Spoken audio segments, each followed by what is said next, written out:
Imagine being accused of squatting at your own cabin in front of neighbors and law enforcement, then proving not only that it's yours, but that you own their homes too.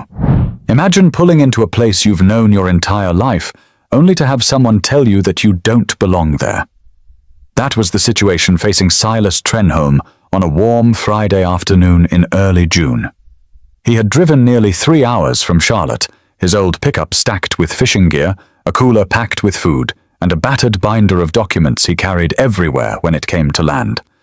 For him, this wasn't just a weekend retreat. It was a return to the one place where he felt his grandfather's presence most.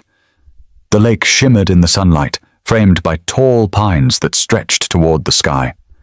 Silas eased the truck down the gravel path, each turn of the wheels crunching against the stones, and parked near the cabin his family had built decades earlier.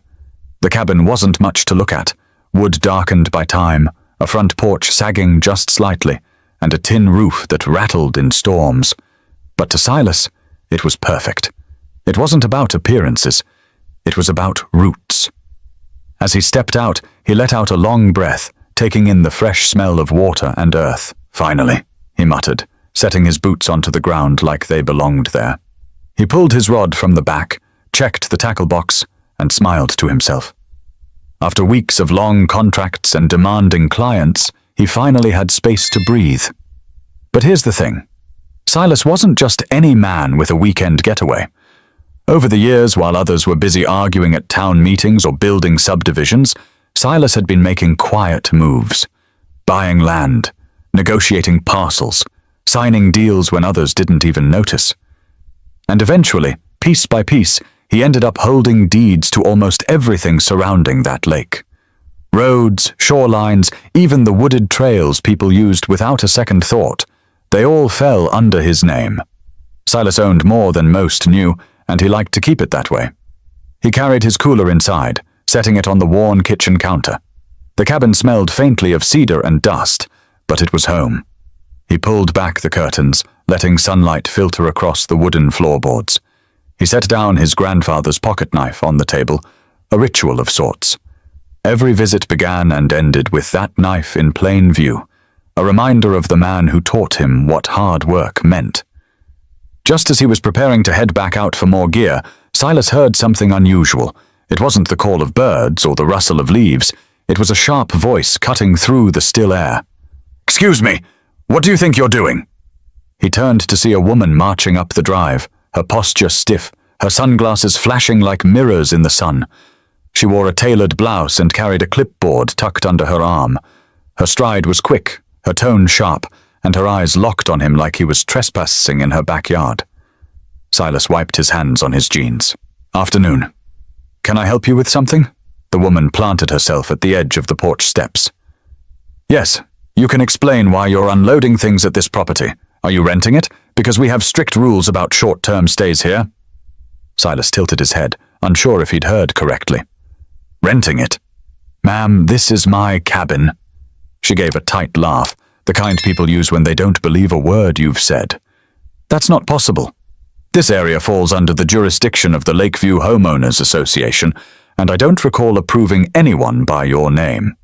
He let out a slow breath, already sensing this wasn't going to be a 2-minute conversation. "Name's Silas Trenholm. My family's owned this place for generations." "Maybe you're mistaken," but she crossed her arms, unmoved. "I don't make mistakes about property in this community.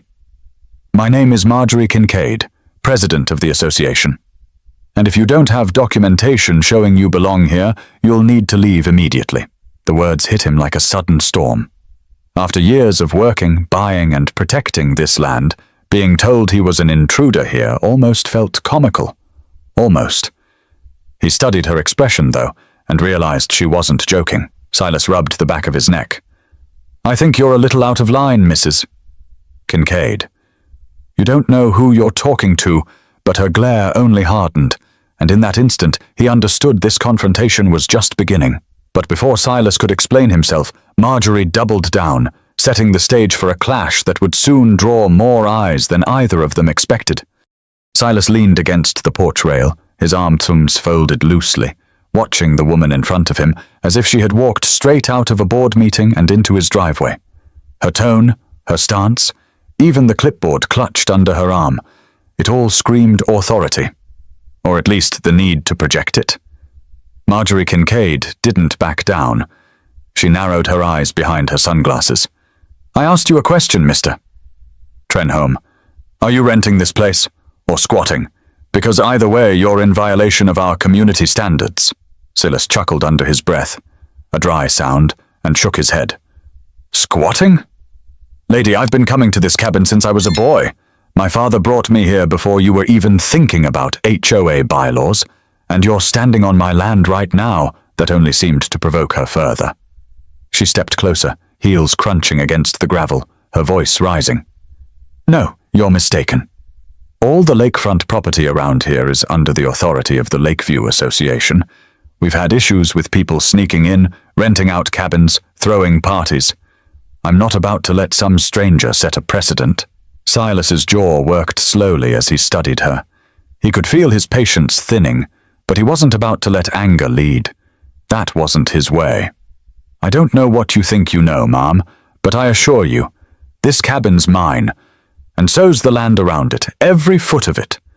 Her laugh was short, sharp, like a gavel hitting a desk. "You expect me to believe that? One man owns all of this?" She waved her hand toward the tree line, the lake shimmering in the background. "That's absurd. Do you even hear yourself?" "Yes," Silas said simply, meeting her stare. "I do." For a moment there was silence between them. The kind of silence that weighs heavy, like two boxers circling each other, waiting for the next move. A pair of kayakers drifting on the water slowed down, noticing the exchange.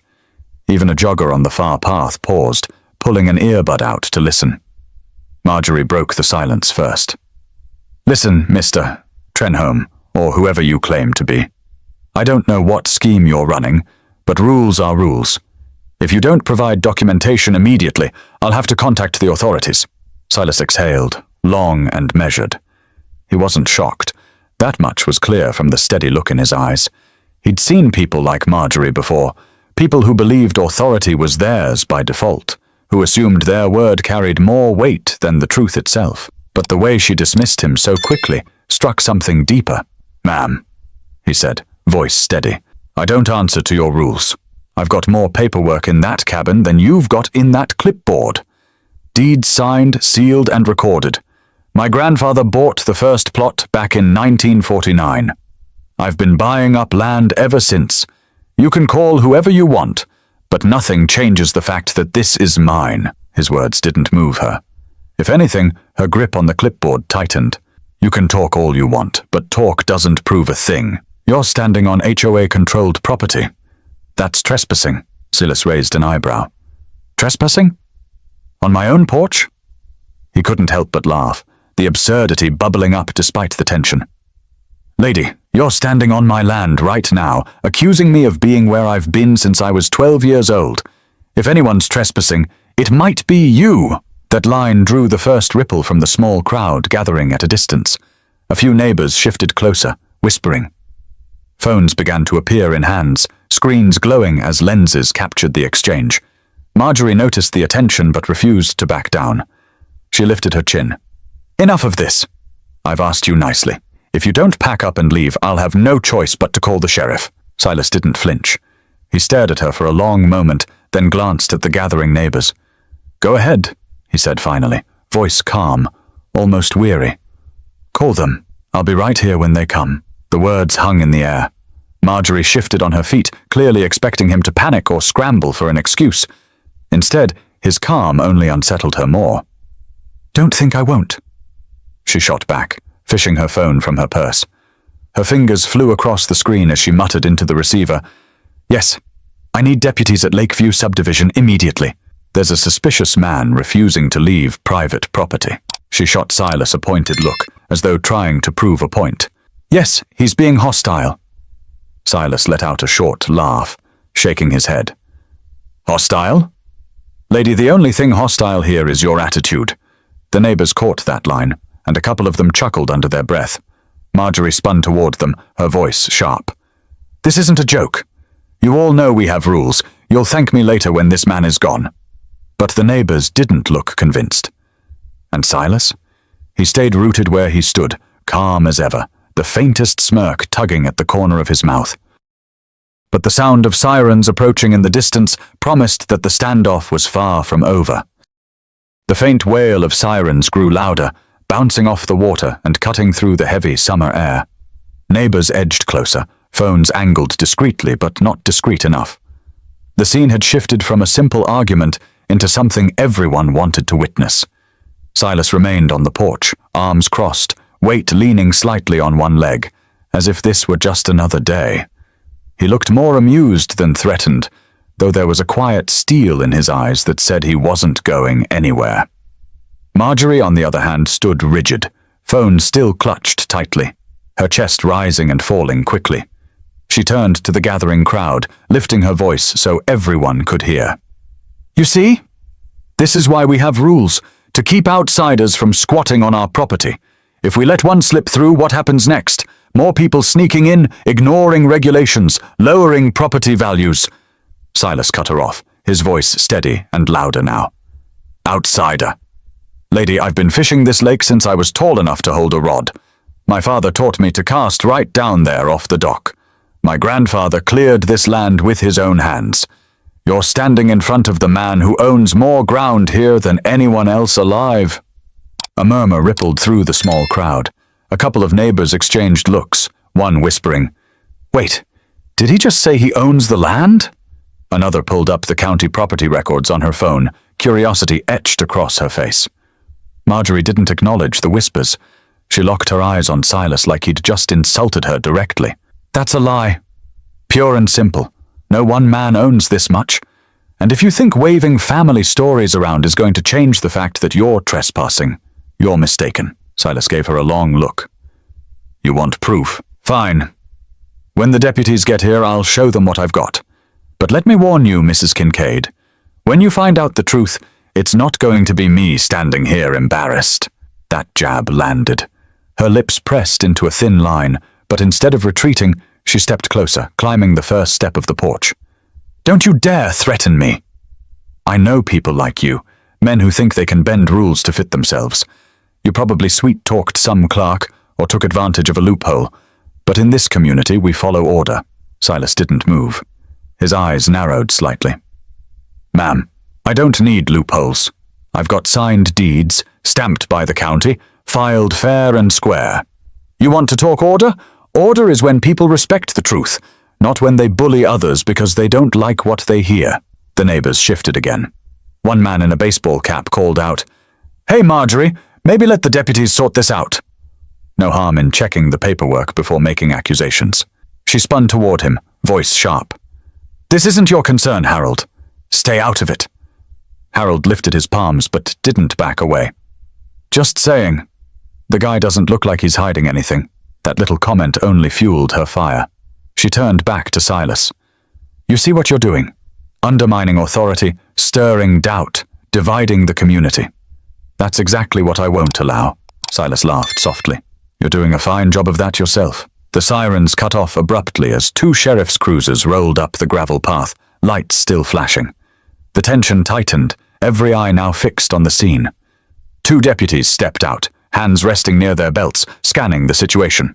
"Afternoon," one called out, his tone professional but cautious. "What seems to be the issue here?" Marjorie immediately straightened, marching toward them like she was leading the charge. "Officers, thank goodness you're here.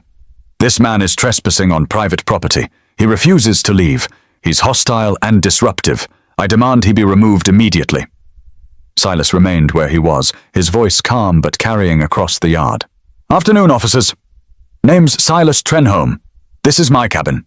And before you listen to another word of nonsense, I've got a stack of deeds in that binder inside, proving not just this property, but the land around it belongs to me." The deputies exchanged a look, their expressions shifting from casual to cautious curiosity. One of them raised a hand. "All right, let's take this one step at a time. Ma'am, you'll have your chance. But first, sir, you got identification and documents to back up your claim." "Sure do," Silas replied. He turned, opened the cabin door, and walked inside slowly, returning with the thick binder under his arm. He placed it on the porch rail and flipped it open. The sound of paper and plastic sleeves rustling filled the silence. Marjorie scoffed loudly. He could have printed anything off the internet. That doesn't mean it's legitimate. Silas didn't even look at her. He slid one deed toward the deputy, pointing to the official seal and recording number. Filed at the county office. You can call and confirm it right now. I've got dozens more just like it. The deputy leaned in, his eyes narrowing as he examined the document. He lifted his radio. Dispatch, need a quick check on property records for a Silas Trenholm, Lakeside parcel, recorded May 12th, 2008. The air grew heavier. Neighbors whispered. Phones recorded every second. Silas stood calm, his hand resting lightly on the binder. Marjorie, meanwhile, shifted uncomfortably, though her mouth still worked, firing off under her breath. Fake. Loopholes. Manipulation. But as the deputy waited for the response over his radio, the balance of power in the yard began to shift, and everyone could feel it. The crackle of the deputy's radio filled the charged silence. Every head turned toward his shoulder mic as dispatch responded. Copy that. Records show property at Lakeside parcel is listed under Silas Trenholm. Multiple adjoining parcels also under his name. Confirmed. Over. The deputy raised his eyebrows, looking from the document in his hand to the man standing calmly on the porch. Well, he muttered. That checks out. The crowd of neighbors buzzed with low chatter. Phones tilted higher. A woman near the back whispered, Did she really call 911 on the guy who owns the whole place? Another laughed nervously, covering her mouth. But Marjorie wasn't ready to give up. She stepped forward, her voice sharp, carrying over the murmurs. No, that can't be right. He's lying, or there's some mistake in the system. Officers, don't you see what's happening here? He's manipulating the records. People like him find ways to... People like me? Silas interrupted, his tone calm but edged. He fixed his eyes on her, and for a moment the noise of the crowd seemed to vanish. You don't even know me.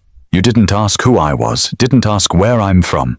You saw a man unloading gear at his own cabin and decided I didn't belong. That says more about you than it does about me. The deputy cleared his throat, breaking the tension. Ma'am, the records are clear. Mr. Trenholm owns this cabin and a good deal more land besides. There's no trespass here. Marjorie's face flushed, but she doubled down. I don't care what the records say. This community has rules. We have bylaws, regulations. He's not above those. Silas lifted his binder again, pulling out another set of papers. Actually, I am. Because every road you drive, every path you jog, every dock you fish from, it's all on land that I own. Your association has no authority over me, and it never has. Gasps rippled through the group. Someone in the back muttered, Is that true? Can he really own all that? Another answered, Looks like it. Marjorie's voice climbed higher, teetering on the edge of panic. This is outrageous! You can't let one man control everything. Officers, do something. Arrest him if you have to. One of the deputies raised a hand firmly. Ma'am, that's enough. He hasn't broken any laws. You made the call, we came, and we verified the property records. Unless you have evidence of a crime, this matter's resolved. Marjorie stared at them in disbelief, her mouth opening and closing without sound. Her grip on the clipboard was so tight, her knuckles whitened. Finally, she blurted, This is harassment. He's harassing me. Silas let out a soft laugh, shaking his head. Lady, I've said less than 10 sentences since you walked up my drive. The only person doing the harassing here is the one shouting at me in front of a crowd. The neighbors chuckled. Even the deputies exchanged a glance, the corner of one's mouth twitching. Marjorie spun toward the crowd, desperate now. Don't you see? If we let him claim all this power, he'll ruin everything we've built. He'll tear apart this community. Property values will plummet. Our rules will mean nothing. But the crowd didn't look convinced anymore. A man holding his phone said aloud, Seems to me the only one tearing the community apart is standing right there with the clipboard. Laughter broke out, low at first, then louder. The sound of it struck Marjorie harder than Silas's calm defiance ever had. She raised her chin, but her eyes darted nervously toward the flashing red light of half a dozen cameras. Silas turned back to the deputies, voice even. Am I free to go about my day now? I was hoping to get some fishing in before dark. The deputy nodded. You're clear, Mr. Trenholm. Sorry for the trouble. You're well within your rights to be here. Silas gave a small nod of thanks. No trouble, officer. Not for me, anyway. The words landed like a stone dropped in water. Marjorie stiffened, her face red as whispers spread through the neighbors like wildfire. She opened her mouth to argue again, but no words came. For the first time that day, she seemed out of breath. The deputies began to step back toward their cruisers, satisfied the situation had been resolved. But Silas knew better. He could see it in Marjorie's eyes. This wasn't over. Not for her. But before the cruisers even pulled away, Marjorie found her second wind, determined to claw back the control that had just slipped through her fingers. The two sheriff's cruisers idled with their lights still flashing, throwing red and blue streaks across the gravel and trees. The deputies hadn't left yet.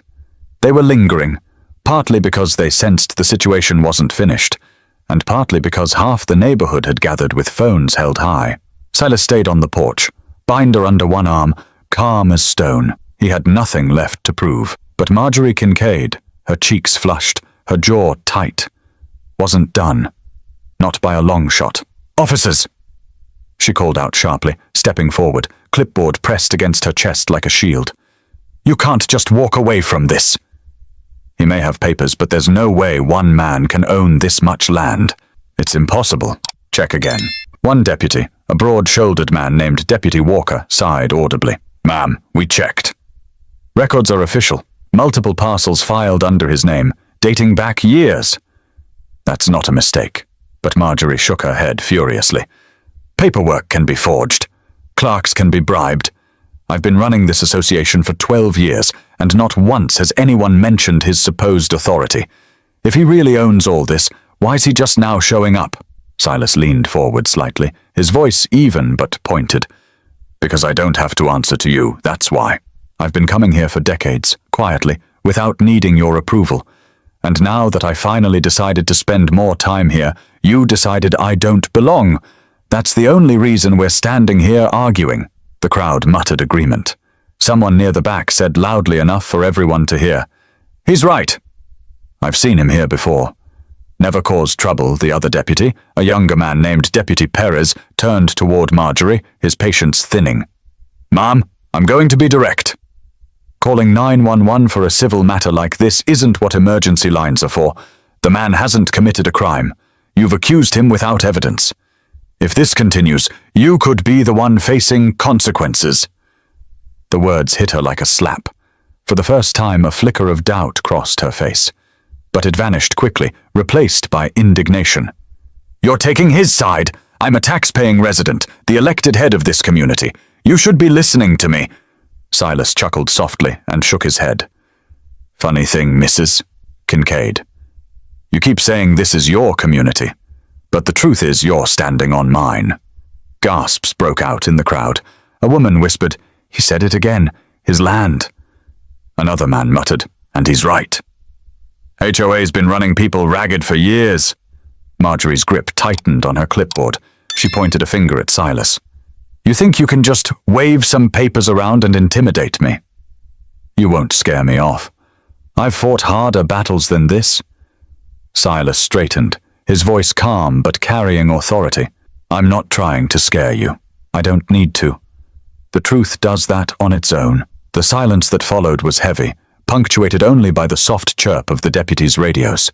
Then Walker spoke again, his voice measured. Mr. Trenholm, you're clear to stay here. You have every legal right. Ma'am, unless you've got real evidence of wrongdoing, this matter's closed. But Marjorie couldn't let go. She spun toward the crowd, her voice sharp and pleading now. Can't you all see? If he controls everything, he'll destroy what we've built. He'll make his own rules. Marjorie. Harold, the man in the baseball cap, cut in, his voice tired. Maybe stop. You're embarrassing yourself. Laughter rippled through the neighbors. Phones angled closer. The weight of public opinion shifted right there in that moment, and Marjorie knew it. Her face turned crimson. She turned back to the deputies, desperate. You can't just leave me like this. Do something. Perez exchanged a look with Walker, then addressed her plainly. The only one causing a disturbance here is you. If you can't let this go, we may have to cite you for misuse of emergency services. A sharp intake of breath rippled through the crowd. Marjorie froze, her bravado slipping. The possibility of being cited, her record tarnished, her reputation stained, was the one thing she hadn't prepared for. Silas saw the shift and spoke gently now, almost like he was offering her a way out. Mrs. Kincaid, you could just walk away. Admit you jumped too fast. We've all made mistakes. This doesn't have to go any further. Her lips trembled, her eyes darting to the neighbors' cameras. Pride warred with fear, but pride still held the upper hand. No, she whispered hoarsely.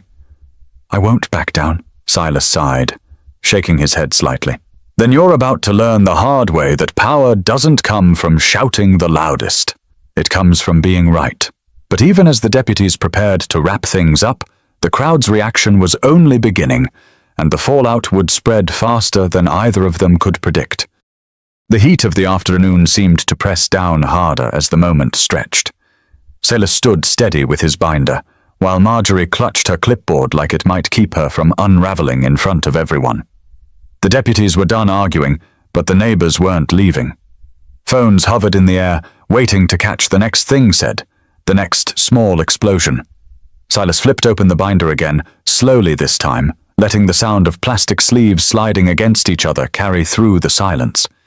He pulled out one deed, then another, and laid them across the porch rail like playing cards. Each bore the same bold name. Silas Trenholm. You want to see authority? He asked, his voice even, almost conversational. Here it is. This deed covers the dock down by the water. This one covers the gravel road you drove in on. And this one covers the lot your subdivision sits on. Mrs. Kincaid. All filed legally, all recorded with the county gasps cut through the crowd. One man in the back shouted, "He owns the subdivision!" A woman pulled her sunglasses down, squinting at the papers. Another whispered to a friend, "No wonder he looks so calm." Marjorie shook her head, her voice shrill. "That's impossible! If you owned all that, we would have known. The board would have been notified." Silas looked directly at her. "The board doesn't outrank the county courthouse. Just because you didn't know doesn't mean it isn't real." Deputy Walker leaned closer to the papers, his finger tracing the seals. "Everything here looks official. Dates, signatures, recording numbers, they all check out." He straightened and faced the crowd. "As far as the law is concerned, Mr. Trenholm is the rightful owner of all this property. Period." The declaration dropped like a stone into water. Neighbors whispered fiercely, some shaking their heads, others glancing at Marjorie with thinly veiled smirks. One woman, older and sharp-eyed, spoke just loud enough to cut through. All these years of her barking orders, and she never even knew who really held the cards. Marjorie's face went scarlet. She jabbed a finger toward Silas, her voice trembling with fury. "You think this changes anything? Ownership doesn't give you the right to disrupt our order. Our community thrives on structure. On rules." Silas tilted his head, his voice calm but firm. "Rules are fine when they're fair, but when they're used to bully and intimidate, they stop being rules. They become weapons. And I'm not about to let you weaponize this place against me, or anyone else." Murmurs of approval rose from the crowd. A young father holding his toddler muttered, "Finally, someone said it." Marjorie looked around, realizing the support she once counted on was slipping like sand through her fingers. The neighbors who once nodded at her every word now looked skeptical, even amused. Cameras stayed trained on her, their little red recording lights like dozens of tiny spotlights. Deputy Perez spoke carefully. "Ma'am, I'm going to be blunt. At this point, there's no crime here. What I see is a lawful property owner being harassed. I suggest you stand down before this becomes a problem for you." Her lips quivered. For a second it seemed she might relent, but then she snapped her chin up, clinging to what little ground she thought she had left. "You're all blind. He'll ruin everything. You'll regret siding with him." Silas leaned forward on the porch rail, his eyes steady. "You keep saying this is about me, but it's not. It's about you, about how you can't stand not being in control. You called the law on a man minding his own business. You accused me in front of my neighbors. And now the truth's out, and you can't stand it." The words landed with the weight of a gavel. A murmur of agreement rolled through the crowd. Someone clapped once, then stopped when Marjorie shot them a glare. Silas gathered the deeds back into the binder, snapping it shut. "This cabin isn't just a place to fish and rest. It's my family's legacy. You don't erase that with a clipboard and a loud voice. And if you don't like it, well, maybe it's time you rethink what leadership really means." The deputies exchanged one final look. Walker nodded. "We're satisfied. Mr. Trenholm, you're within your rights. Ma'am, I suggest you let this go." The crowd began to disperse slowly, though plenty of phones stayed raised. People whispered as they walked, some shaking their heads, others grinning. For the first time in years, the queen of the HOA had been knocked off her throne. Marjorie stood frozen, the clipboard trembling slightly in her hands, her face a mask of fury and humiliation. She opened her mouth, but no words came. And in that silence, Silas turned, picked up his cooler, and walked back into his cabin like nothing had happened. But while the deputies had closed their books on the matter, the court of public opinion was just getting started, and Marjorie's downfall was about to spread beyond the lakeside. The cruisers finally pulled away, their lights fading down the gravel road, but the echoes of what had just unfolded clung to the lakeside like humidity. Neighbors didn't scatter immediately. They lingered in clusters, their voices low, but their eyes bright with the thrill of having witnessed something worth retelling. Some scrolled through their phones, checking that their recordings had saved. Others sent clips off with quick taps, the events already leaving the driveway and racing toward the wider world. Silas had gone back inside his cabin, setting his binder on the kitchen table like a man setting down a chess piece after checkmate. For him, the matter was finished. He wanted nothing more than to bait his line and watch the sun slip behind the trees. But outside, Marjorie Kincaid's humiliation was only beginning. She stood stiff in the yard, clipboard clutched to her chest, eyes darting from one neighbor to the next. She could feel it, the shift in the air. These were the same people who, just days earlier, nodded approvingly when she handed out violation notices or lectured about trash bins left an inch too far from the curb. Now those same faces looked at her with something closer to amusement. "Guess she barked up the wrong tree this time," someone muttered. The words were followed by stifled laughter. Another neighbor, a woman in a straw hat, spoke openly to the group beside her. "She called the sheriff on the landowner. Can you believe that? 12 years running the HOA, and she didn't even know who held the deeds under our feet." Marjorie's lips pressed thin. She lifted her chin, trying to recover the posture of authority she had worn so easily before. "Everyone calm down," she announced loudly. "This man may have papers, but don't think for 1 second that he can ignore our community guidelines. Ownership doesn't excuse disorder, but instead of nods, she was met with smirks. Harold, the man in the baseball cap, crossed his arms and said loud enough for everyone to hear, "Funny, Marjorie. Looked like order to me." He stayed calm while you shouted, "Who's really causing disorder here?" Laughter rippled through the group. Phones caught every second. Someone near the front whispered, "This is going to blow up online." Marjorie's face burned. She pointed her clipboard at Harold. "You watch yourself. This association doesn't tolerate disrespect." Harold didn't budge. "Respect's earned, not forced." That line hit harder than Silas's deeds. A murmur of agreement rolled through the crowd, a quiet rebellion taking shape. For years, Marjorie's voice had carried the weight of authority. Now, stripped of her certainty, she sounded more like a neighbor grasping at control she no longer had. Inside the cabin, Silas sat at the kitchen table, sipping from a bottle of water, listening to the noise outside fade and swell like waves. He didn't smile, not exactly, but there was a flicker of satisfaction in his eyes. He hadn't sought this fight, but the truth had a way of forcing itself into the open. Outside, the crowd thinned at last, though not before several neighbors snapped group photos with the cabin in the background, joking about the landlord of the county. One teenager shouted, "#HOA meltdown," before jogging off down the road. Marjorie was left standing nearly alone, her clipboard limp at her side, her authority evaporating with each retreating neighbor. She turned toward the cabin, glaring at the porch as though sheer willpower might summon Silas back out to continue their fight. But the man didn't appear, and that, more than anything, made her feel small. By the time she stalked back to her SUV, the narrative had already slipped from her hands. Her neighbors had their own version now, one captured in shaky cell phone videos and punctuated by laughter. A story that painted her not as a leader keeping order, but as a bully caught red-handed. She slammed her car door and sat in silence for a long moment, gripping the steering wheel. She wasn't used to losing. She wasn't used to being laughed at, and the sting of it burrowed deep. Meanwhile, across the lake, phones lit up. Videos were uploaded to Facebook groups, shared in local chats, and texted to friends in town. Within hours, clips spread beyond the subdivision, reaching nearby communities who found the tale irresistible. The HOA president who called 911 on the man who turned out to own the whole county. But as the story leaked into the wider world, Silas realized his private life was about to become anything but, and Marjorie was far from finished with her fight. By the next morning, the story had already taken on a life of its own. What had started as a heated argument in front of a handful of neighbors had exploded into something much larger.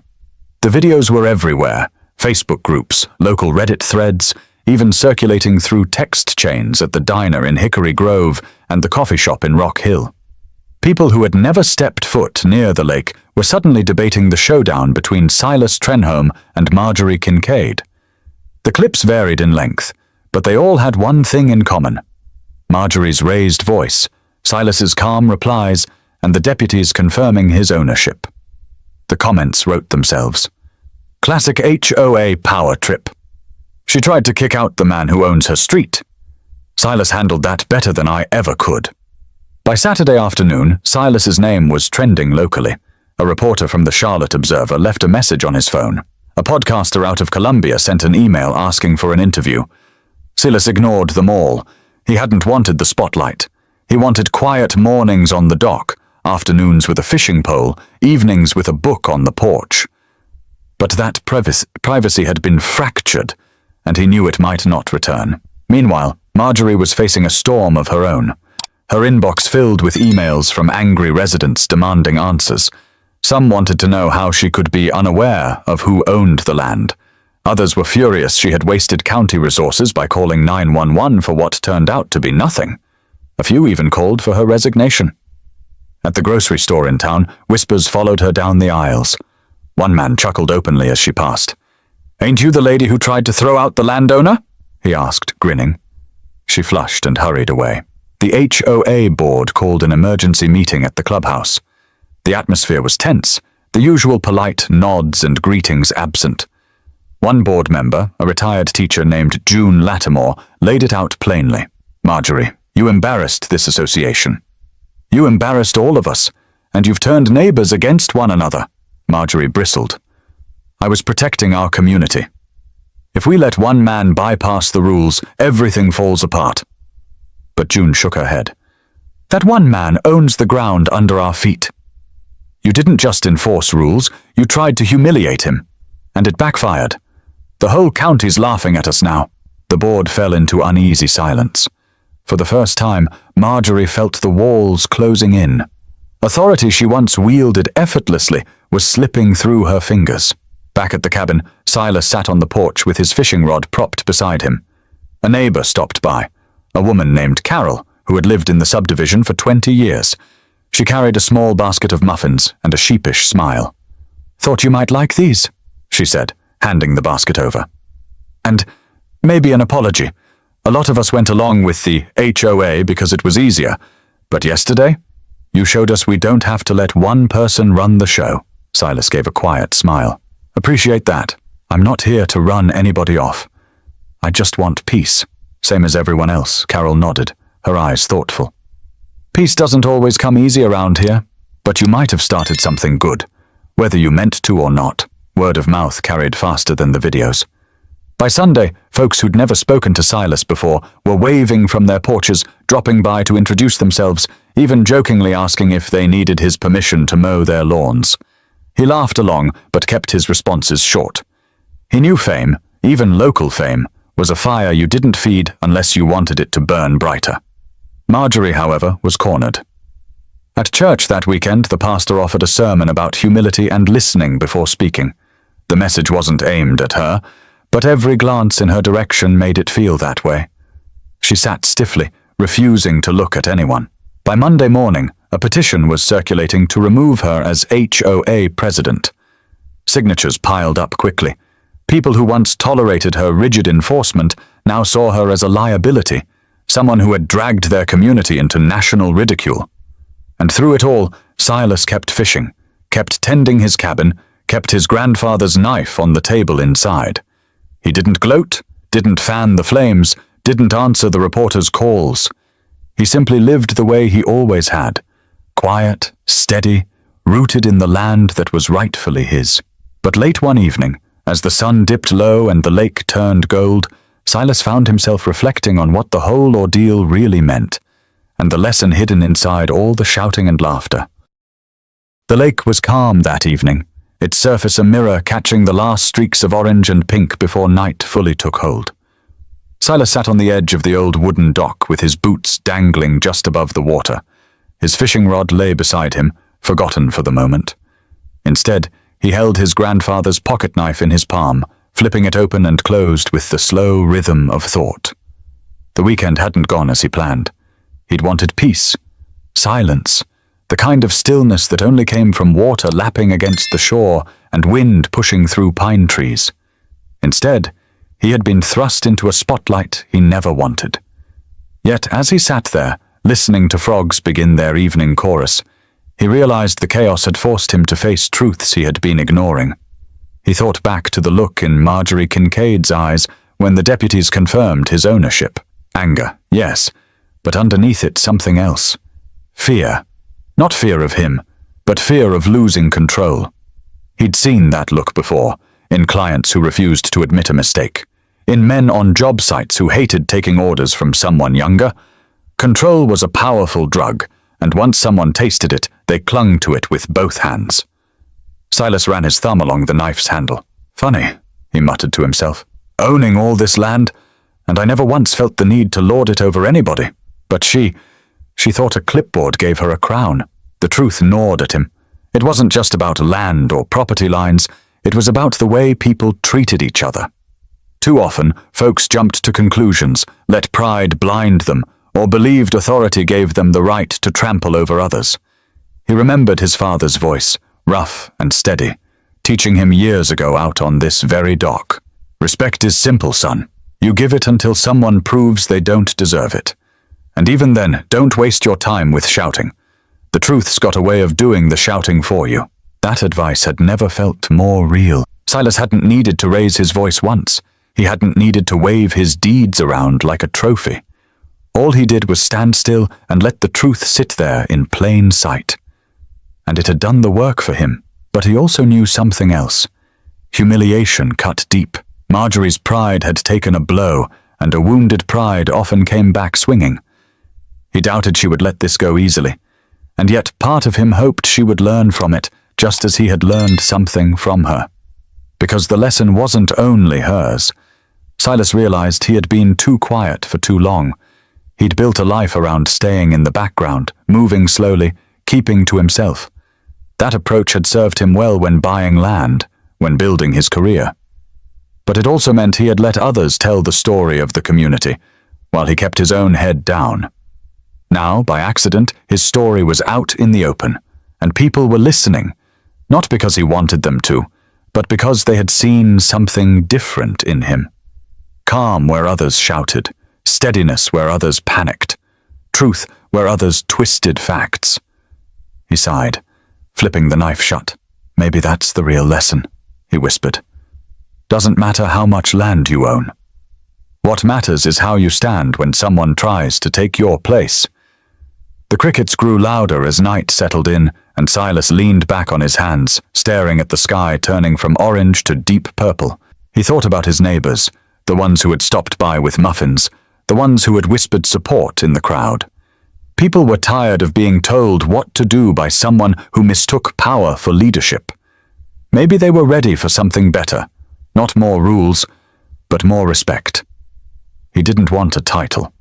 He didn't need recognition. But if his story, caught on shaky phone videos and shared across town, gave people the courage to question authority when it went too far, then maybe the embarrassment of the weekend had been worth it.